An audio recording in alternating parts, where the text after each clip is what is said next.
मेरा भी ख्याल साइम को रन आउट कराया, साइम की अपनी गलती थी, वो बहुत जल्दी भाग गया वो था। सारा कुछ था, लेकिन हमारी यहाँ प्रॉब्लम सारी ये है कि हमारा जो दिमाग है वो बहुत सारा ज्यादा चलता है, क्योंकि हम हर वक्त न्यूज चैनल साजिशी मतलब वो देख रहे होते हैं सियासत और वो सारा। भाई ऐसा कुछ नहीं है। अच्छा, फिर उन्होंने मुझसे बहस शुरू कर दी कि जी माजी में ऐसा नहीं हुआ कि मिलके, मैंने कहा हाँ जी मिलके हारे हैं, बहुत सा ऐसा कुछ हुआ जानबूझ के।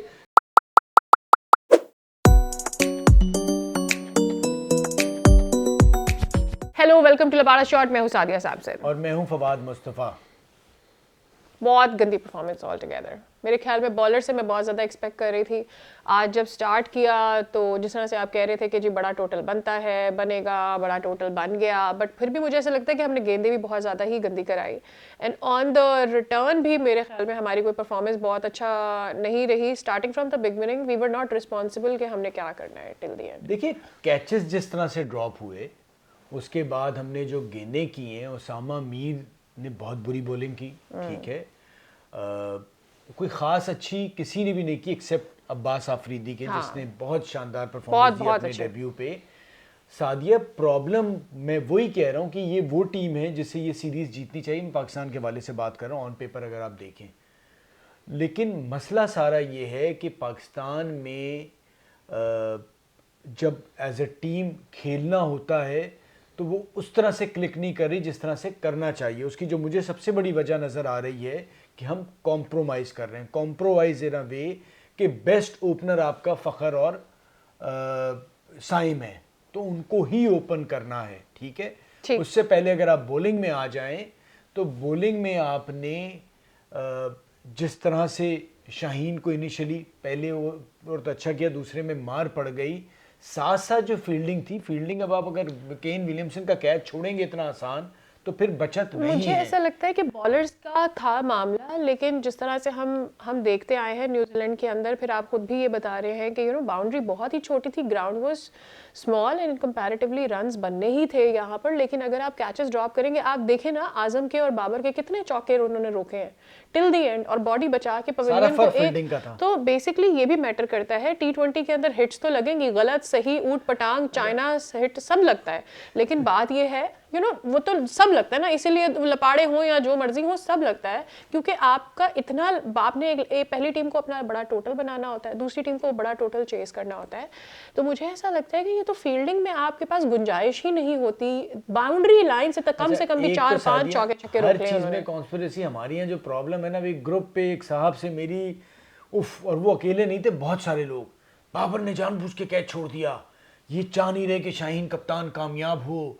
और आप देखिए जानबूझ के जिस तरह वो भी रिजवान ने साइम को रन आउट करा दिया, और ये जानबूझ के मेरा भी ख्याल साइम को रन आउट कराया, साइम की अपनी गलती थी, वो बहुत जल्दी भाग गया था। वो सारा कुछ था, लेकिन हमारी यहाँ प्रॉब्लम सारी ये है कि हमारा जो दिमाग है वो बहुत सारा ज्यादा चलता है, क्योंकि हम हर वक्त न्यूज चैनल साजिशी मतलब वो देख रहे होते हैं सियासत और वो सारा। भाई ऐसा कुछ नहीं है। अच्छा, फिर उन्होंने मुझसे बहस शुरू कर दी कि जी माजी में ऐसा नहीं हुआ कि मिलके, मैंने कहा हाँ जी मिलके हारे हैं, बहुत सा ऐसा कुछ हुआ जानबूझ के, लेकिन कतई तौर पे ना ये टीम ना ये लड़के ऐसा कुछ कोई कर रहा है, ऐसा कतई नहीं हुआ। के साथ बातें हम लोगों को थोड़ा सा क्रिकेट होने दें। हाँ। हार जीत होती है, कैच इंसान से ही छूटता है। विलियमसन से भी तो कैच छूट गया, तो वो क्या कर रहा था, वो किसके खिलाफ था? तो ये खेल का हिस्सा है। हमारी तो हम हर चीज में ना समझते हैं कि वो 11 जो एक दूसरे के अगेंस्ट खेल रहे हैं। On the other hand New Zealand ने बहुत अच्छी गेम, जिस तरह से टिम साउदी, एक तो कांग्रेचुलेशन, उन्होंने 150 विकेटें अपनी आज कंप्लीट कर ली। ऑन द अदर हैंड उसने बहुत ज्यादा, आप देखें till the last overs he kept trying variation new things. एक बॉल पे अगर चौका लगा है, अगली बॉल आते ही आजम ने अपना खाता खोला चौके से, अगली गेंद उस बॉलर ने चेंज करवाई, उसको स्लोअर वन दी, फिर ऑफ कटर दी। कहने का मकसद ये है मेरा कि भाई जब आप इस सोच के साथ मैदान में उतरते हैं कि ऑप्शन जीतने के अलावा नहीं है, तो आपकी पूरी टीम मिलके करती है। हम लोगों ने बहुत ज्यादा भंड मारे थे, बेटर है कि हम अपने भंड एक्सेप्ट करें। मुझे लगता है कि पाकिस्तान आगे चल के अच्छा करेगा, और मैं अभी भी कहता हूं कि पाकिस्तान को ये सीरीज जीतनी चाहिए। पाकिस्तान की बेहतर टीम है, बेहतर करना चाहिए। और अच्छा, बाबर ने आज 50 किए, उसके बाद बड़ा बेसिकली अच्छा, स्ट्राइक रेट भी बड़ा अच्छा था अपने जितने भी नाकदीन हैं। लेकिन देखें, अब वही कतई तौर पे उसका मकसद ये नहीं है कि उसकी अच्छी परफॉर्मेंस में कहूँ, लेकिन मैच विनर बनना जरूरी है। हम मुकाबला, मैं तो कतई तौर पे नहीं करता, मैं कतई तौर पे नहीं करता। लोग कोहली की बात करते हैं, मुकाबला नहीं, कोहली की मिसाल देते हैं ग्रेड के हवाले से। कोहली मैच विनर है, बाबर को इस बारे में सोचना पड़ेगा कि काम उस वक्त तक पूरा नहीं होगा। देखिए बाबर का हम इसलिए बात करते हैं ना, बाकियों की भी जिम्मेदारी है, बट बाबर को उस ग्रेट वाली कैटेगरी में लेके जा रहे हैं ना, also उस बाबर ग्रेट वाली आजम, कैटेगरी में बाबर जाना आजम होगा is ना the सादिया, backbone तो of the match team. Winner बनना पड़ेगा। Let's be honest, Babar Azam is the backbone of the team, और जब आप किसी को इस लेवल पर आकर रख देते हैं कि आप बोलते हैं कि यू नो ये आपका किंग है या आपके सर का ताज है या वॉट एवर, आप इस तरह की चीजें कहते हैं, that means you touch that player a lot. हाँ, फिनिश होना चाहिए था बाबर आजम से, लेकिन मुझे ऐसा लगता है थोड़े से अनलकी रहे। आज बहुत अच्छा स्ट्राइक रेट लेकर चल रहे थे, दूसरी जानिब से विकेटें गिर रही थी, लेकिन मुझे साइम अयूब पर अब आके थोड़ा सा हुआ कि उसको थोड़ा सा इस चीज़ को शायद मेंटली एक्सेप्ट करना पड़ेगा। हाँ, I know it's too early, but still you know ये एक मोमेंटम है, आप T20 वर्ल्ड कप में जा रहे हैं और आप इस सोच के साथ जा रहे हैं कि आपने तैयारी करनी है। तो मैं ये नहीं कह रही कि ब्लेम, उसको आप क्या अच्छा खेल रहा था। देखिए मैच सेंस होना जरूरी है आपको। आप 225 का टोटल लेकर बैठे हुए हैं और आपने वो चेज करना है, तो फिर हर एक को अपना ड्यू, उसमें कोई उसकी गलती नहीं है, हो जाती है चीज। गलती कहाँ पर है मैं आपको बता दूं, गलती ये है कि जी शाहीन साहब आमिर जमाल से पहले कैसे आ सकते हैं, मुझे ये बताएं। ये उनका स्टाइल है। नहीं सर, ये वो PSL में भी करते हैं यार, लाहौर कलंदर्स में भी करते हैं। एक आदमी इतना आला परफॉर्म करके लाहौर ऑस्ट्रेलिया की टेस्ट सीरीज में आ रहा है, उसको आप एज एन ऑलराउंडर खिला रहे हैं और आप उससे ऊपर किस बेसिस पे? Maybe he was thinking that he was doing a good over, तो ये ओवर मैं आउट होकर निकाल देता। अक्सर एक हमारा होता है फ्रंट से लीड करना नहीं होता, ये बेवकूफी होती है, फ्लूक में एक आध चल जाता है। आप कतई तौर पे ऑलराउंडर नहीं है, आप 7वें 8वें नंबर पे एक आध दो छक्के मार सकते हैं। अच्छा, जैसे नसीम शाहीन शाह तो जो अफरीदी पहले को आपका ऑलराउंडर है, उसके साथ साथ आपसे बेहतर फिर उसामा मीर है, फिर आप आते हैं, फिर आप अफरीदी को भी कह रहे हैं कि ऑलराउंडर है वो, चलो उससे बेहतर है आप, लेकिन आप आमिर जमाल से कतई तौर पे पहले नहीं आ सकते। तो ये इस किस्म की जो गलतियां हैं ना, ये होनी नहीं चाहिए। एक चीज जो शाहीन शाह अफरीदी को सिर्फ नोटिस करनी पड़ेगी कहीं भी अर्ली आने के लिए, वो ये कि गेंदें किस तरह की फेंकी जा रही हैं।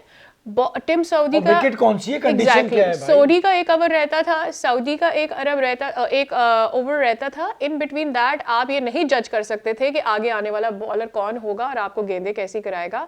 तो मेरे ख्याल में ये जज करना पड़ेगा। हाँ, प्रॉबेबली आखिर के ओवर हो, राशिद के ओवर खत्म हो चुके हों, अफगानिस्तान से आप खेल रहे हों, आप आके 2 छक्के लगाना चाहते हैं, नसीम शाह, और आप आएँ और आके छक्के लगा के मैच जितवाएं, वो एक जरूर सिनेरियो बन सकता है। भाई दूसरा, अभी एक तस्वीर चल रही है कि हफीज साहब जो है वो आजम खान को भी कीपिंग सिखा रहे हैं।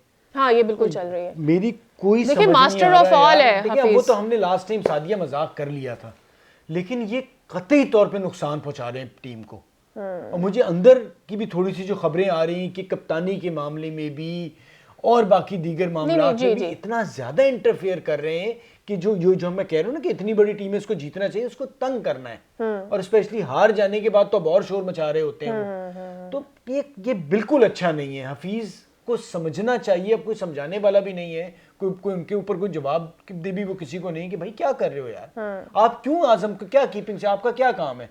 True. वो जो कोच रखे हुए हैं उनको काम करने दो ना, या तो आप सबको हटाओ और कोच आप ही सब कुछ बन जाओ। अच्छा, हफीज को तस्वीरें आ रही है, आप उसको उसको कीपिंग सिखाओगे, बाकायदा के कैच तो कैसे ले। अच्छा, एक और चीज है, हफीज को शायद ये समझने की जरूरत है जो वो मिस कर रहा है पूरे सिनेरियो के अंदर, कि आप प्लेयर्स को वो आपकी इज्जत में चुप हो जाएंगे, आपसे सुन लेंगे, बैठ जाएंगे, आप सीनियर हैं, लेकिन इवेंचुअली आपको भी पता है कि क्या होगा, प्लेयर्स आपसे फ्रस्ट्रेट होंगे, और जब प्लेयर्स फ्रस्ट्रेट होते हैं किसी ऐसे बंदे से जो हर टूर में साथ पहुंचा हुआ होता है, उनकी परफॉर्मेंस डेफिनेटली इससे अफेक्ट भी होती है और आप प्लेयर्स को डबल माइंडेड भी करते हैं। तो प्लीज ऐसा ना करें, जिसके पैसे मिले वो काम मैच करें। का बता दूं कि मोस्ट प्रोबब्ली पाकिस्तान कमबैक करेगा और बड़ा तगड़ा Yes, कमबैक yes, करेगा। yes, yes. अगर थोड़े से अकल के नाखून ले लिए, और ये जो नहीं, I think our bowlers must have मैं learned. आपको बता दूं, मुझे लगता है ओसामा से बेहतर है बाब नवाज के साथ जाएं, और ये आपको एक चेंज करनी पड़ेगी। जमान के बारे में सोचे, जमान खान आपका बड़ा अच्छा आई थिंक जमान को लाना चाहिए, दैट इज माई। और ऑल्सो उसका शाहीन के साथ ही is good with the new ball as well, and तो मुझे ऐसा लगता है कि उसका, और एक और चीज, आपका रिदम किसके साथ रहता है, तो मुझे ऐसा लगता है शाहीन के साथ उसका कॉम्बिनेशन भी बहुत अच्छा बनता है। तो I think Zaman should come back. Pakistan को जीतना चाहिए।